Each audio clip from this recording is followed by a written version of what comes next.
Is your 4-H club doing outstanding work in the areas of community service, leadership, or project mastery? If so, you should apply for the Illinois 4-H Club Award. If you aren't quite mastering one of these areas yet, this award application would be a great planning tool for your 4-H club officers as they plan for the new 4-H year. This award is designated to recognize 4-H clubs who excel in one of these three categories. Winners will receive a certificate and a $75 cash prize to be used at the club's discretion. Before beginning the application, check with your county extension office for local deadlines. The application will be submitted to the state 4-H office by the county extension office prior to October 1st. Your club may apply in more than one of the three categories. However, you will only be allowed to win once per year.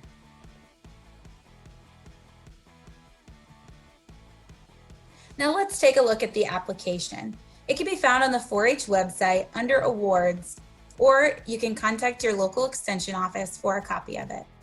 There's a definition of the three categories. The categories are community service, leadership, and project learning.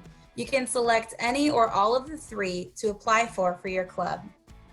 To be eligible, your club must be enrolled with your local extension by August 1st of the calendar year in which you are submitting the application. The application should reflect the involvement of club members and leaders working together as a team toward the accomplishment of a common goal. The activities and projects must be related to the specific award category and must be completed from September 1st of the previous year to August 31st of the year in which the application is being completed.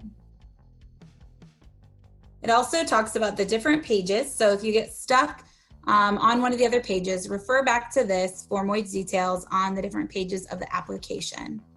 The deadline, again, for the state office is October 1st, but your local county extension office will have a different date because they will collect them prior to look them over before submitting them to state.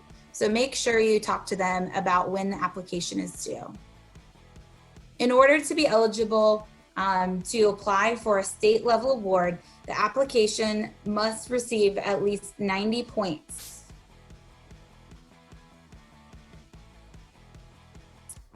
If you scroll to the bottom of the application, you will see that there's a judging rubric. There's 150 points available, and you need to have at least 90 points to be considered for a state club level award. So make sure you refer back to this as you're working on your application to make sure you're meeting all of the requirements as you go. On the first page is just some basic information about your club.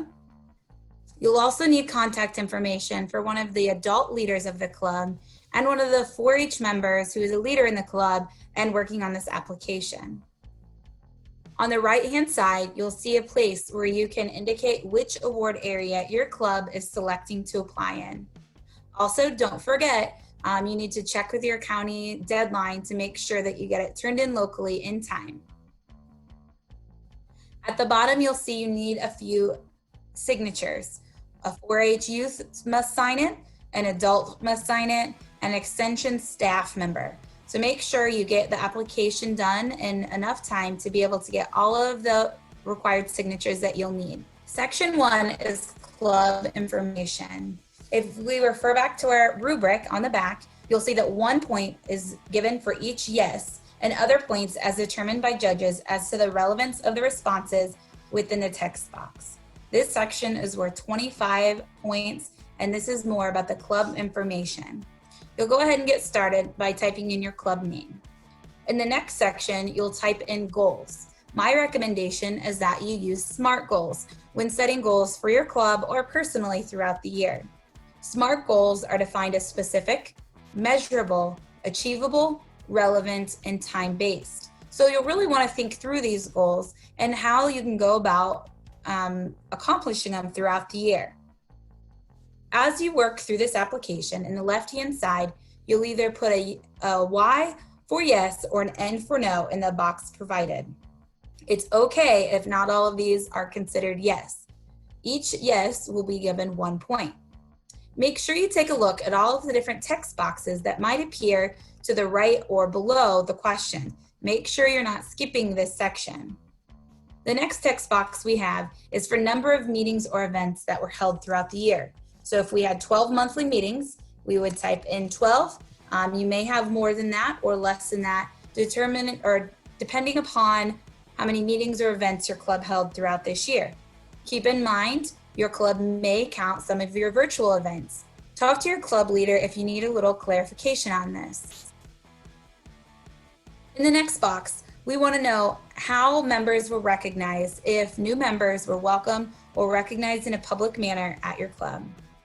The next box, you're supposed to list activities or events that members participated in beyond the club level. So this could be a county or unit-wide event, or a state or national, or even an international event. The remaining questions on here will just be simple yes or no questions. Again, just make sure you indicate it in the left-hand side.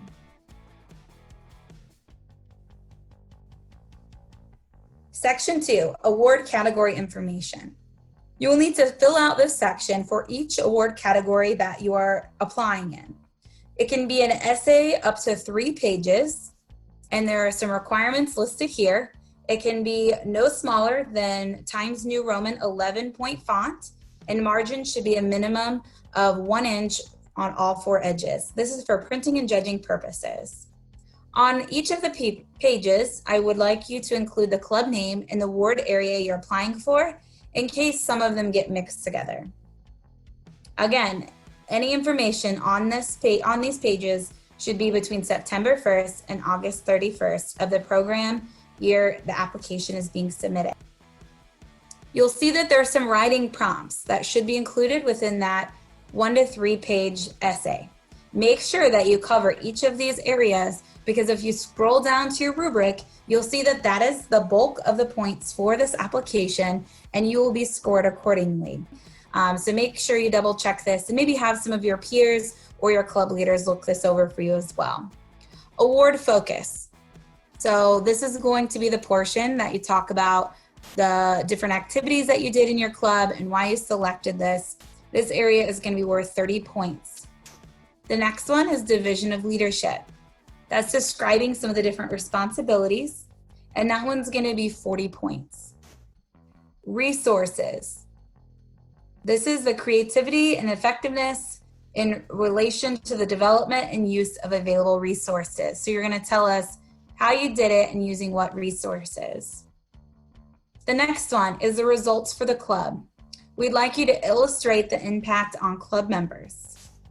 And this section is worth 15 points. The next section is results for the community. This is just how this project impacted your community, and this one's worth 10 points.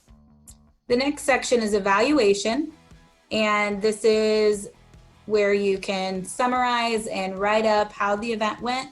If you have any sort of data to go along with it, please include that as well. And this section is worth 10 points. This is where we want to see if you met those SMART goals that you set earlier on in the application. And that basically sums up what the 4-H Club Award application looks like.